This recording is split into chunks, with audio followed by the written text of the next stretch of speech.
All right, welcome to the book club. Each week I read a new book, summarize it, and share it with you. So this week I chose Malcolm Gladwell's What the Dog Saw, and I actually took a lot longer to read this book. This is one of the larger books that I've read, 400 plus pages. And it is definitely a book for the intellect. And if you saw my quick little teaser post recently talking about the upcoming review of this book, I mentioned that it is an accumulation of Malcolm Gladwell's numerous articles, stories, publications. It's kind of like a highlight reel of all of these stories. So I'm going to do a very informal style book review for this particular book. Basically, I'm just going to pick three particular chapters because the book is divided into three parts. And I'll just give you a quick little, tiny little snippet of what I gathered from the particular chapter. So in part one, why don't we talk about the ketchup conundrum? Mustard now comes in dozens of varieties. Why has ketchup stayed the same? So basically, he's talking about why there are so many kinds of mustards and yet why there are so very little amounts of various kinds of ketchup. The reason is because he talks about the story of Grey Poupon and the marketing genius that they did. And if anyone remembers, they used a Rolls-Royce driving with a very, sophisticated individual and I think it was a glass or porcelain tray that opens up and Grey Poupon comes out, and then another Rolls Royce pulls up, and then the person says, "Excuse me, do you have any Grey Poupon?" to the other gentleman in the other Rolls Royce. And that made a huge shift, and so many people wanted to buy that expensive, high-end, American-made Grey Poupon mustard. But the thing with the ketchup that Heinz has done so well is they have meticulously perfected the taste of umami. Umami, right? That's the taste. Yes. And basically, so many childhood or children have enjoyed ketchup on any types of meals, and it's just a staple. And he talks about that, so it's really cool. Part two. Why don't we go with let's see. Something borrowed, connecting the dots, the art of failure. Okay, the art of failure. Why some people choke and why others panic. Really cool. He talks about the difference between panicking and choking. So basically, he uses one particular story where there was it was a tennis match, and the female, I forget her name, she was up, and I'm not going to say the scores because I don't know the tennis scores, but she was up. She had like one more serve to win.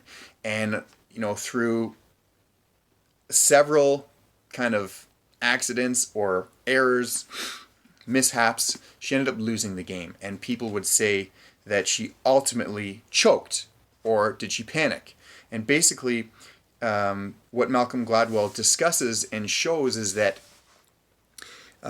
when you choke, you essentially lose your train of thought and you just stop thinking. Or when you panic, you lose the ability to think and you go back to your instinctive mode or you're overthinking.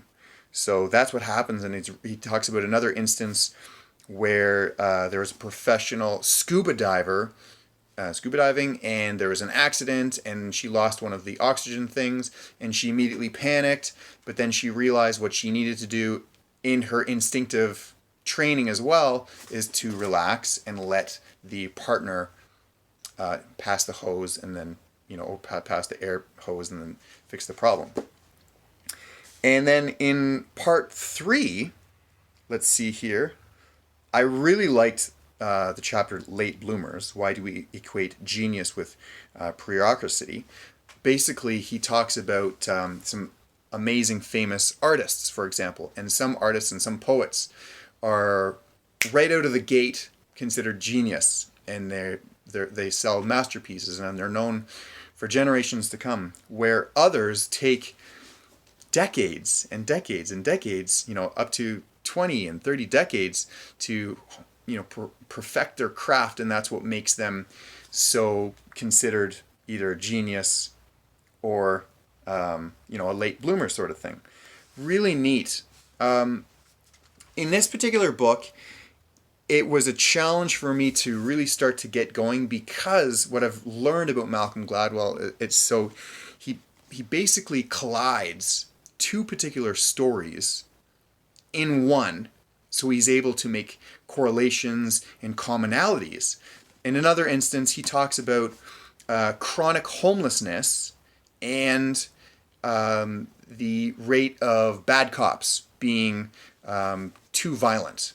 And he says that the solution with chronic homeless is similar to the solution with fixing the small percentage of bad cops that have numerous amounts of allegations against them for being violent cops.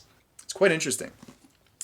So it's a really good book. It's a book for the intellect. I really like his writing style.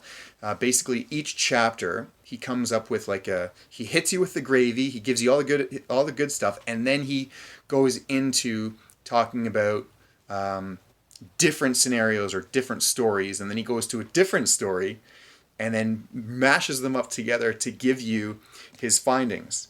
So again, What the Dog Saw, it is after Tipping Point, and it is after Outliers, and then What the Dog Saw. And then there's David and Goliath, and then there's the newest one, Talking to Strangers.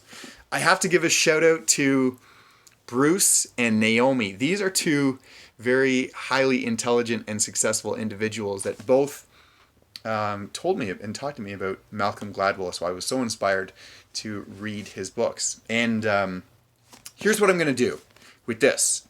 I actually have 2 copies of this book, What the Dog Saw. It's just over there. I should get it for the whole point of this review. But I'm not going to give away this one, because this is mine and I've got some notes and stuff in it. But I'm going to give away a copy of Malcolm Gladwell's What the Dog Saw.